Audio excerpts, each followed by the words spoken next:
తెలుగు వాళ్ళు పోతే తెలుగులోనే మాట్లాడతారు కదా అమ్మ? ఎవరు ఏ లాంగ్వేజ్ వాళ్ళు, తెలుగు అయితే తెలుగు, తమిళ్ అయితే తమిళ్, కన్నడ అయితే కన్నడ. ఓకే. కానీ ఆమె ఏ లాంగ్వేజ్ అనేది ఎవరికి అర్థం కాదు. అంత పర్ఫెక్ట్ గా ఏ లాంగ్వేజ్ అయినా మాట్లాడుతుంది.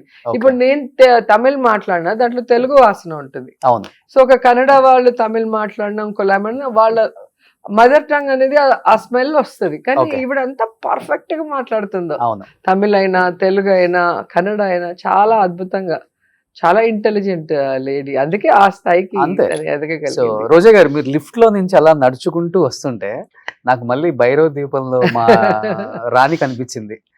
విరిసింది వసంతకాలం అనే ఒక పాట. ఇప్పుడు 2 తీస్తే అలా అలా రెడీ అయిపోయారు ఏంటి, మొత్తం మామూలు చేంజ్ అయిపోయారు మొత్తం, అసలు చాలా చాలా soft. స్లిమ్ అయిపోయారు, చాలా మళ్ళీ గ్లామర్ వచ్చేసింది.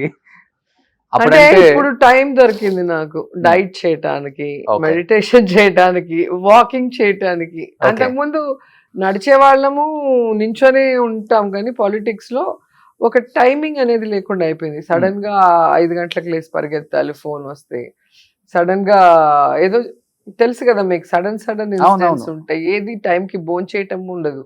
అసలు టైం కి భోంచేయకపోతేనే మనకి స్ట్రెస్ తో లావ్ అయిపోతాము. బుగ్గలు వచ్చి అన్ని డబుల్ చిన్ అన్ని వస్తాయి, స్ట్రెస్ వస్తాయి. ఇప్పుడు ఆ స్ట్రెస్ లేదు, ప్రశాంతంగా ఉన్నా. నన్ను ఎవరు ఏ పని అడిగే పరిస్థితి కూడా లేదు.